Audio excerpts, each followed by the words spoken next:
Vitamin B12 అనేది ఎక్కువ శాతంలో ఈ క్లినికల్ ప్రాక్టీస్లో కనబడుతుంది.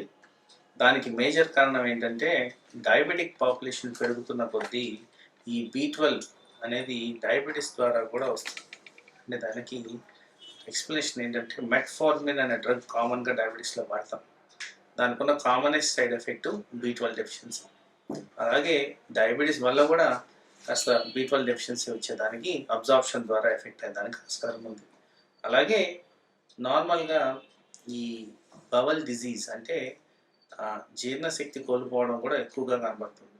తర్వాత ప్రాపర్ డైట్ లేనందువల్ల కూడా ఈ బి12 లోపాలు ఎక్కువగా కనబడుతున్నాయి. సో బి12 లోపాలు ఉన్న వాళ్ళల్లో నరాల బలహీనత ఒకటి, రక్తహీనత ఒకటి, తర్వాత గుండె మీద ఒత్తిడి ఒకటి, కండరాల మీద ఒత్తిడి, ఇలా వివిధ రకాలుగా ప్రజెంటేషన్ జరిగేదానికి ఆస్కారం ఉంది. సో ఈ బి12 విటమిన్ అనేది చాలా ఇంపార్టెంట్.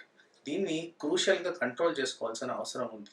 చాలా మటుకు పేషెంట్స్ ఎప్పుడైతే బి12 విటమిన్ మనం చెక్ చేసుకుంటారో డాక్టర్ దగ్గరికి పోకుండా నార్మల్ రేంజ్లోనే ఉంది కదా అని చెప్పి దాన్ని ఎక్కువగా అటెన్షన్ పే చేయరు.